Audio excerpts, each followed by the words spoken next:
different platforms on what is the very last day of 2021. At least I got the year right.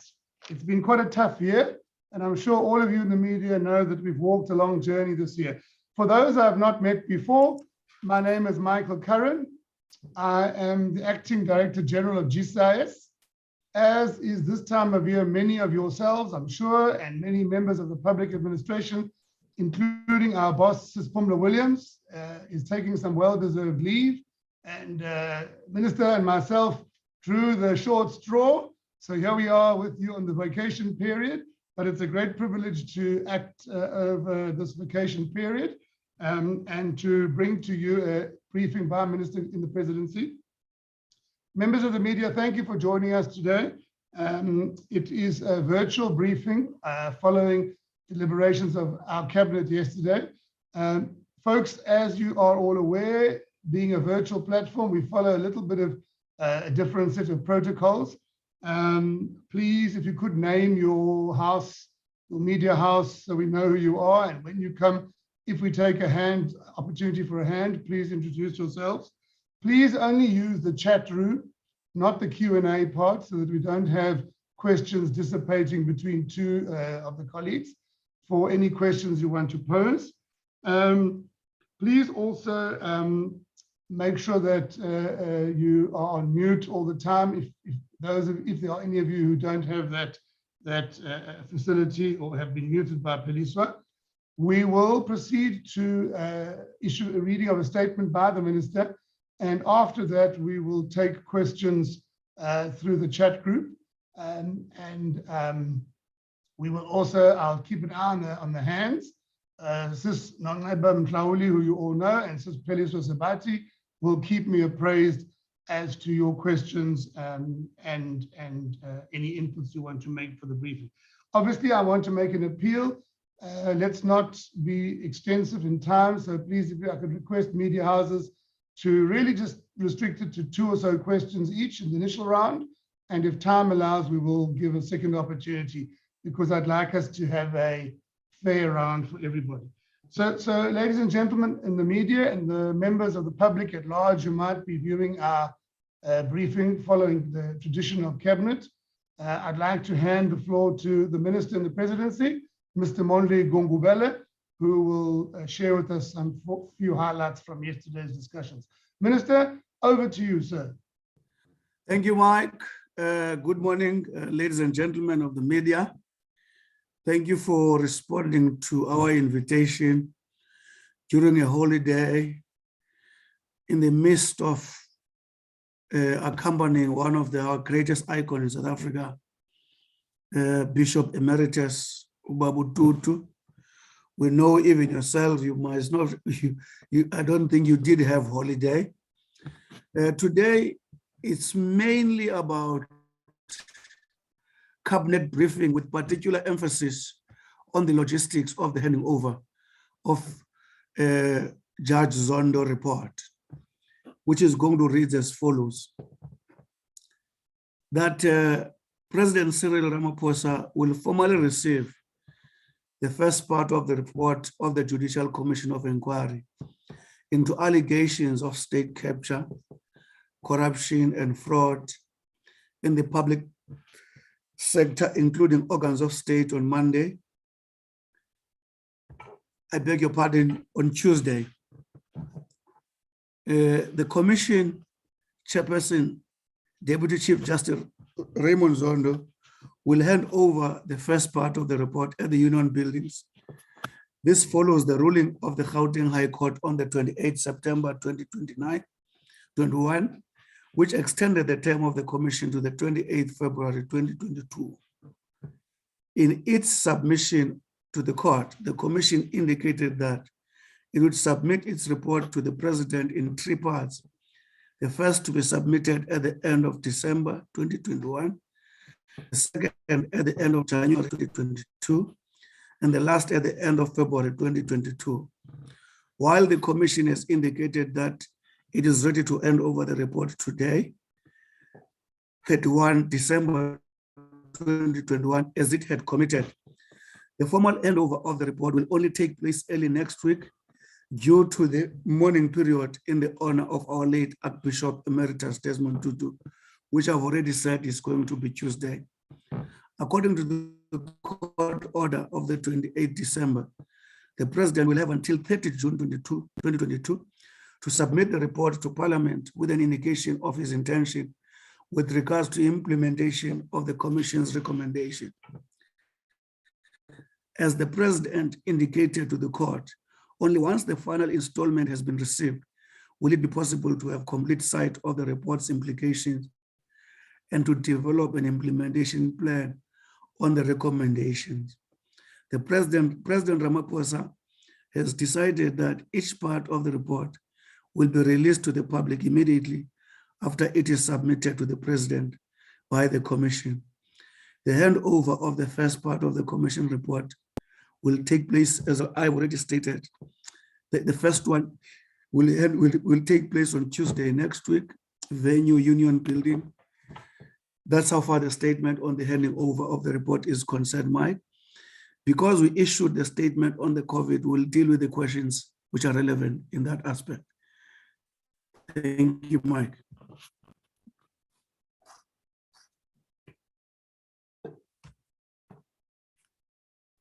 Apologies. You must thank you. Thank you very kindly, Minister, for that brief statement. Ladies and gentlemen of the media, please feel free to, by show of hands, as Peliswa will open up for you.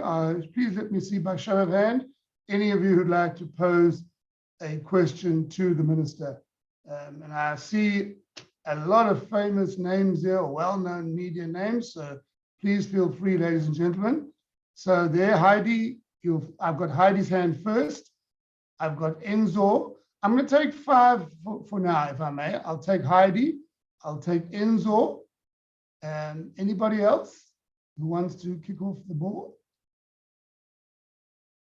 And as Minister said, you did, I'm sure, and thank you very much to all of you. You covered quite extensively our statement of last night, which is also part of the deliberations. And we've seen some very enthusiastic responses from the public to that. Okay, and then Nokukanya. Ms. Mhlauli, are you going to ask a question? Okay, so let's go. I'm going to take the first 5. It's Heidi, and then Enzo, and then Nokukanya, Ntambo. Noku. Peli, would you please allow in that order, please? Thank you very much. Heidi.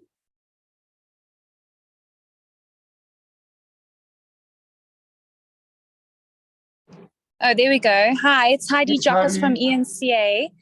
I just wanted to find out, I'm not sure if I missed it because the statement was dropped late, but in terms of the curfew, it says that it will be lifted with immediate effect. Do we know for how long there will no longer be a curfew? Is it just for the next week, or what was the decision around that?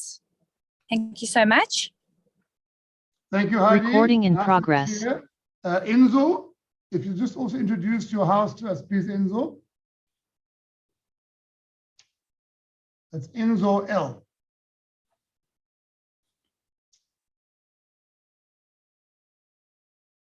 Sis Pelly, could you unmute Enzo L, please?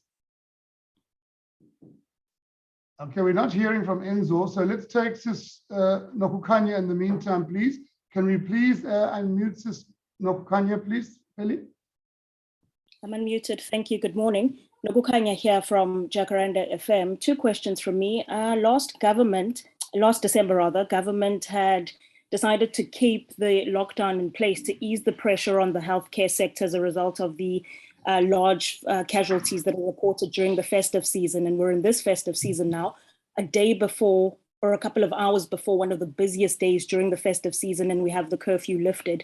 Can we just get a sense of what informed that particular decision? And then the second one, can we also expect for the state of the national disaster management to be lifted anytime soon as well? Because we see you're getting pressure from various sectors as well to lift that. Are there any considerations? Is Cabinet and the NCCC discussing that as well? Thank you. Thank you, Ms. Mtambo. Clear enough. Do we have Enzo yet, Peliswa? It seems like Enzo we're having a struggle with. In the interim, is there any other colleague who'd like to pose a question before I end off with this first set of 3 or so questions for Minister, please? Okay, for now we seem to okay. Okay, here we go. Either Sis Peliswa or Sis Nongaba, could you please read out Enzo's question to Minister in the chat, please?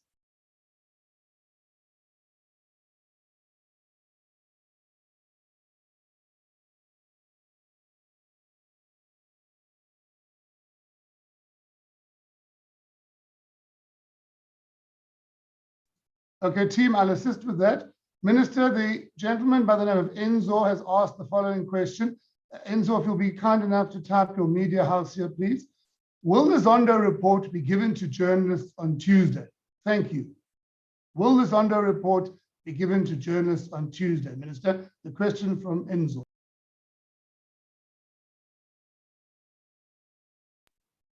Thank you, Enzo, for typing. Let's have a look. No more hands. Minister Gungubele, would you like to take those first few, please, sir? Thank you, Mike. Thanks, Heidi, for the question. The intention of the cabinet is to lift the curfew as the cabinet has done. The hope is that the curfew should stay, the lifting should stay. Remember the background, Heidi, is that the biggest challenge, whilst the challenge we're trying to balance between livelihoods and saving lives, at all material times, we try to adjust that balance given the given circumstances.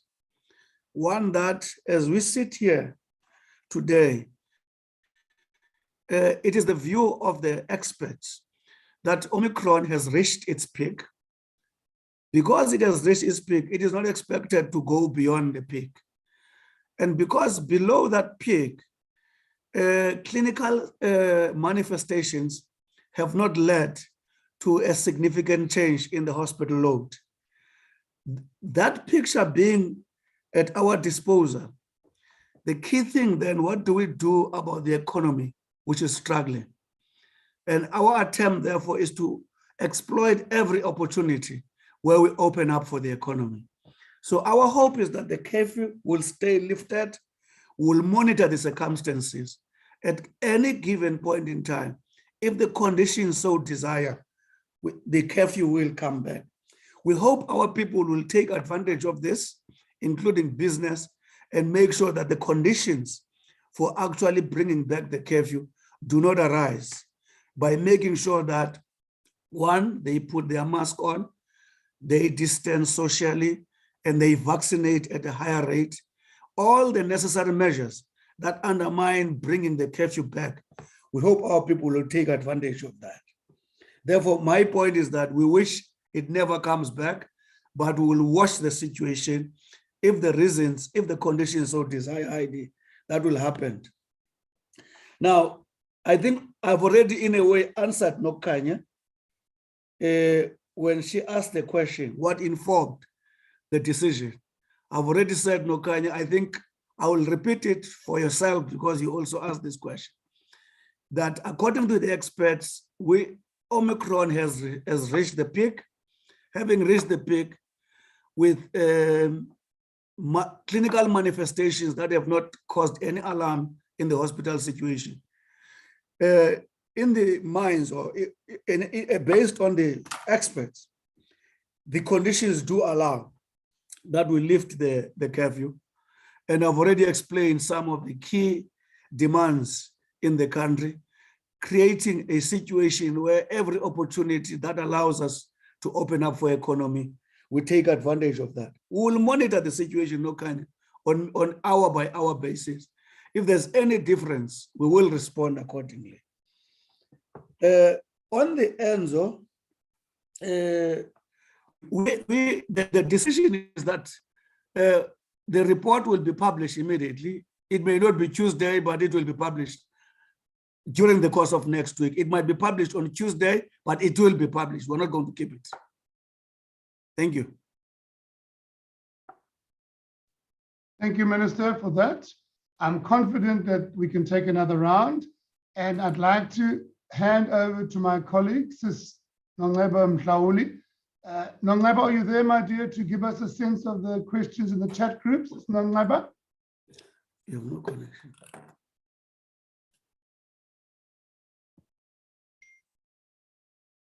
And folks, I do hope that there aren't challenges with sound. Since Paliswa was saying there's a few problems with sound.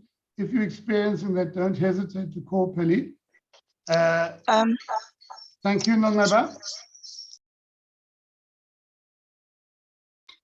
Hello. Yes, please proceed, Nongcebo, with the questions from the chat group.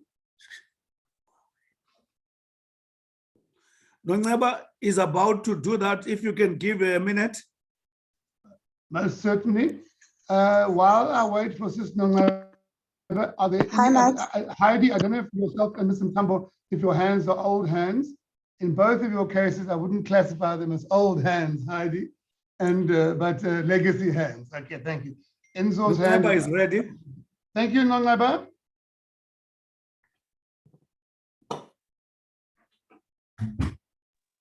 Can you hear me?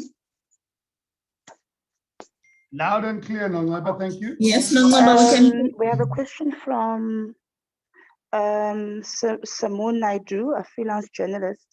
And the question is, South Africa has ended 2021 with no national remembrance or mourning for those who we lost during the July unrest. Why is this so? Or has government forgotten these families? Another question is, has Cabinet decided on a policy on how to handle individuals in government who are implicated in the State Capture Commission's report? Those are the only two questions so far. Thank you, Mike. Thank you very much. And Enzo, I saw your hand go up again. Was it a repeat question or was it just error? And then before I hand back to Minister, I'd like to invite any other member of the group here to raise your hand. Covered, Enzo, thank you. Any other member of the media who'd like to pose a question? Mr. Mtambo, are you back on the floor? Yes, please, Mike. Right.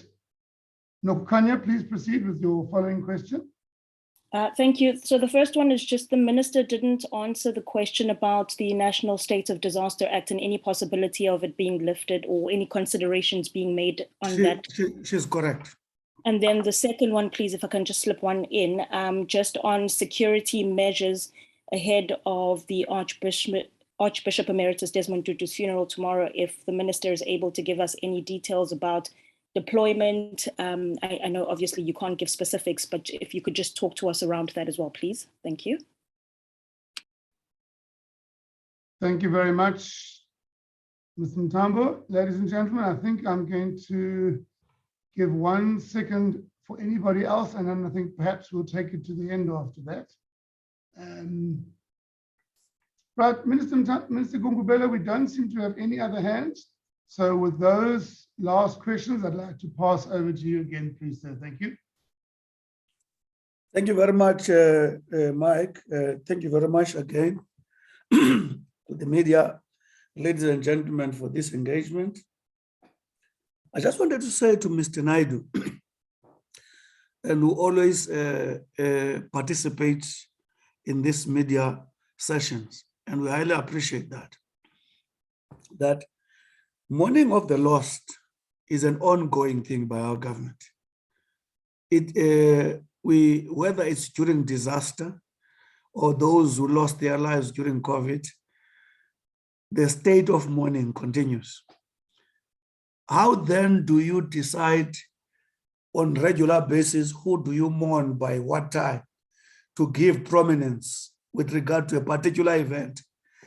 Those discussions continue to be, the discussions continue to consider such events, but we stay in mourning for those who lost their lives, including those who died during the July unrest. And the next question from Ms. Knight is how to handle those who are implicated in state capture, if I got him clearly. Until we see the report and the president has got a full sight of the entire report, we are not able to say how, but I can assure you they'll be handled in line with the prescripts of the laws of South Africa. And of course, with our moral stand being at the center with regard to fighting corruption in our country. And again, no, Nogukanya is correct on the state of disaster. I just want to make a general statement to Nogukanya that government doesn't like the state of disaster. Circumstances dictate when do you lift it. Like we have just said to you, every little opportunity that is given, we exploit it to open up for the economy. I'll just give you an example. We've been approached by a number of people who told us how their businesses are suffering during midnight, between 12 and whatever time. And when the experts in health advise us on the peak and related factors, that created conditions for us to get in there, make sure that those people do their business. We would want a situation where the entire economy is in full swing. But the danger is, Nogukanya, we should not do away with the tool that enables us to intervene in situations like this. So the state of disaster is that tool that helps us in case an unplanned situation around COVID, whatever, visit our shores. We must be able to use that tool to deal with that. Without the state of disaster, we will be actually decapacitated. So it is against that background. We can't just wake up and actually remove the state of disaster. But let me assure you, we are praying every day that conditions for doing away with it do actually come our way. On the security, the security generally is organized. And I'm happy that you are very much aware. I didn't give you details of that. The security cluster would assist, but I can assure South Africans around the service of the bishop, there's a clear, deliberate intention to ensure that the companionship of such a great human being in our country is done in a dignified and a peaceful way. Thank you. Thank you, Minister Gungubele, most kindly. Ladies and gentlemen, in the spirit of the end of the year, I think I'll give one more opportunity for anybody to raise their final question, and then we'll move to a close. Any other last questions to the Minister? I'm not seeing any. And Minister, it looks like we've drawn to the end of the briefing. And I think that I'd like to thank you for taking the opportunity to bring us into confidence as a country and as a media fraternity joined here today on such an important matter. I'm sure Nongceba will be available if any folks would like some one-on-ones afterwards. And also, secondly, Minister, I think as the acting head of GSAS, it wouldn't be prudent if I didn't really thank the media very sincerely for the work they've done with us this year. And also, thank you very much, colleagues in the media, for your sustained work around covering the COVID protocols. As Minister said, part of why we are here now is because we have, as a nation, been able to turn the corner around non-pharmaceutical behaviors. We haven't got to 70% vaccinated, but we're on 40%. And that's a huge achievement as a country. And because of that, we are starting to see that opportunity to start changing into another version of a new normal. And please, members of the media, we really appreciate the role you've played and encourage you very, very much in this season of festivities with the security machinery in place, that we have a safe and a happy festive season. And particularly tonight, as people welcome the new year in, that we do that with mindful that COVID hasn't left us and it is still here. So, Minister in the Presidency, Honorable Minister Gungubele and your team, thank you for availing yourself. To members of the media, thank you for participating. And to the GSAS team and the Presidency team who had to mobilize, even some colleagues who are on a semi-leave, thank you very much. And ladies and gentlemen, with that, I'd like to draw to a close our briefing from the discussions of Cabinet yesterday. Happy New Year. Happy New Year, Happy New everyone. Year to everybody in the country. Drive you very safe much. and stay alive. Thank you.